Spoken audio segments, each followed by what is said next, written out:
So you heard me introduce Mihai with doctor before her full name. And yes, she is a doctor. Dr. Mihai, please, I invite you to the stage.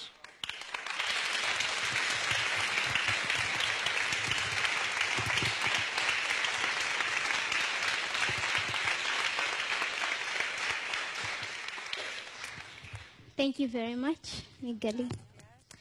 Well, my story can be given quite a number of titles. One could say it is a tragic story. Another could say it is a story of courage and perseverance. Well, I choose to call it a story of hope, a story of God, something one could call from ashes to beauty, a beautifully stained glass window.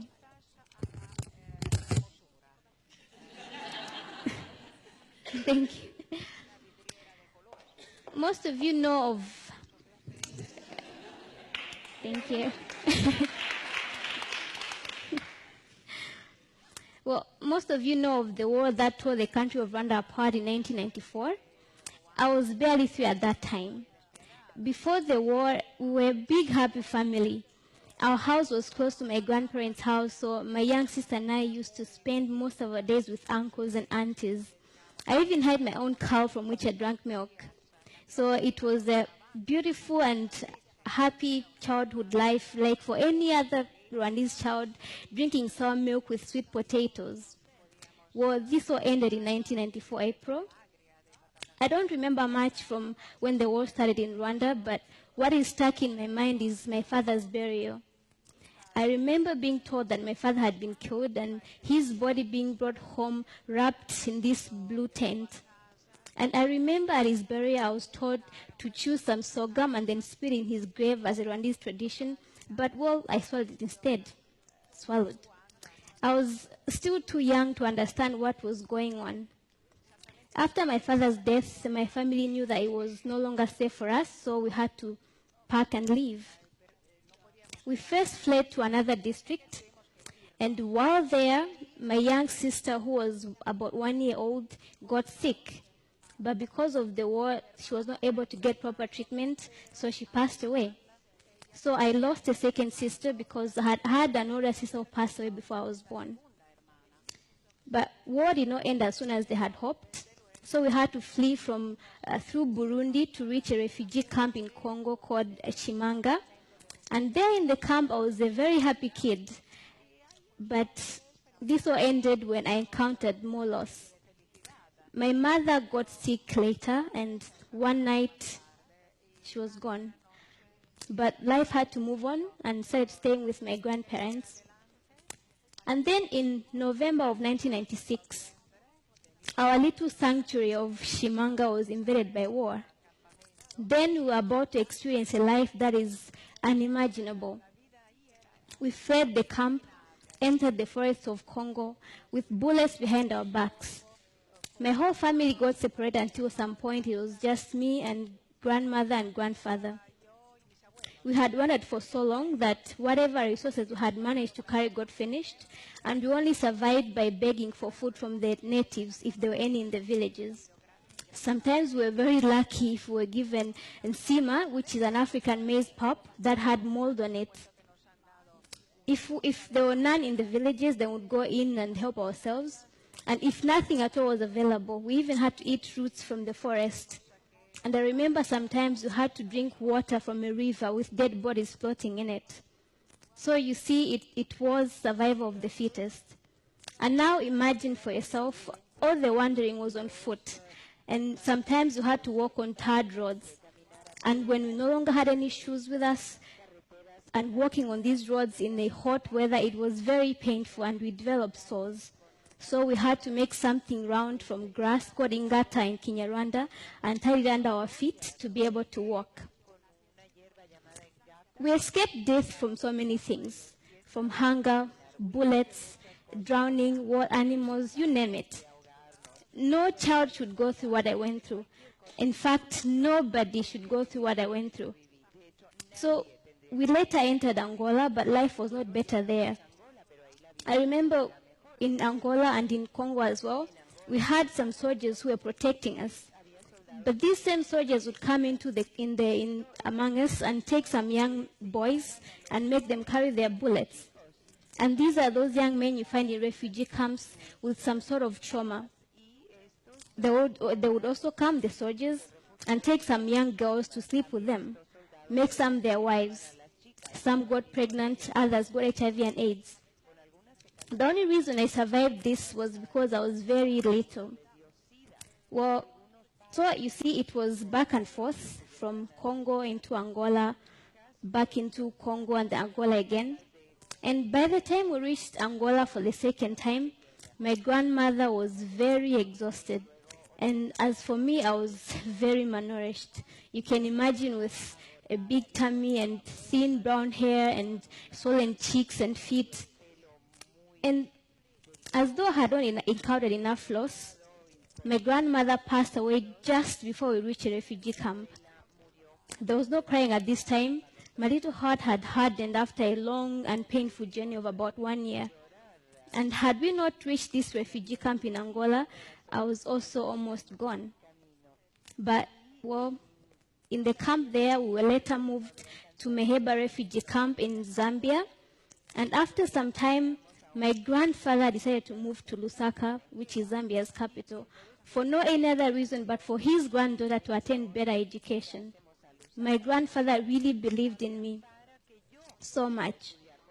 He never once said, she's just a girl, let me not waste my time on her, no. Then later, he learned about Dzaleka refugee camp in Malawi, that it had better schools, it had better conditions. So in September of 2000, we moved to Malawi. I immediately enrolled in Katubza Primary School, which is a JRS-funded school. And in the camp, life was not very bad for a child my age. I mean, I had food, shelter, friends, and a grandfather who loved me very much. So it wasn't that bad. And at school, I was always top of my class, and this really gave me joy because I got to make so many people proud, and, you know, I was very happy. And in grade 8, I got selected to go to Likuni Girls Secondary School, and the JRS paid for my school fees. And when I had just finished Form 2 in 2007, my grandfather suddenly got sick, and a few days later, he was gone. I cried uncontrollably that day, but life had to move on. And although I was in so much pain from the loss of my loved ones, it did not stop me from working hard, because I knew that my future, it was not certain. I didn't know what my future held, but I knew that my hard work would pay off, and really good grades consoled me. And in 2009, I sat for the national final examination, where I was among the top 6 students in the whole country. And at the award ceremony, Best Girl Award ceremony by the Zodiac Broadcasting Station, the Chinese embassy offered full scholarships to study in China. And there I was, among the scholarship awardees, a refugee, no status, citizenship status, no passport. I mean, how could I go? But thank God for this radio station and so many other people who fought for me, even in the parliament, until I was granted a Malawian citizenship. So in 2010, I was able to go to China and pursue medicine on a Malawian passport. If it was not for this chance, well, my future in terms of higher education was not certain, not at all. In China, I learned Chinese language for 1 year, then later proceeded to learn medicine in Chinese language, which, as you can imagine, was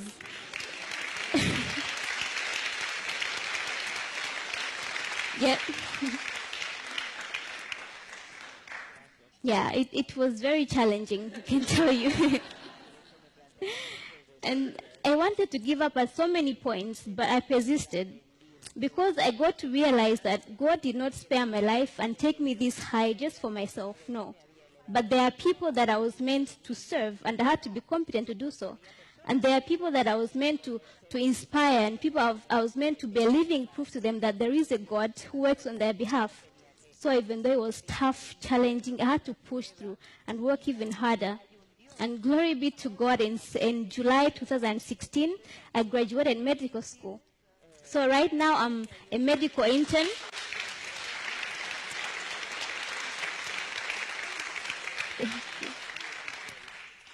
Right now I'm a medical intern at Queen Elizabeth Central Hospital in Malawi.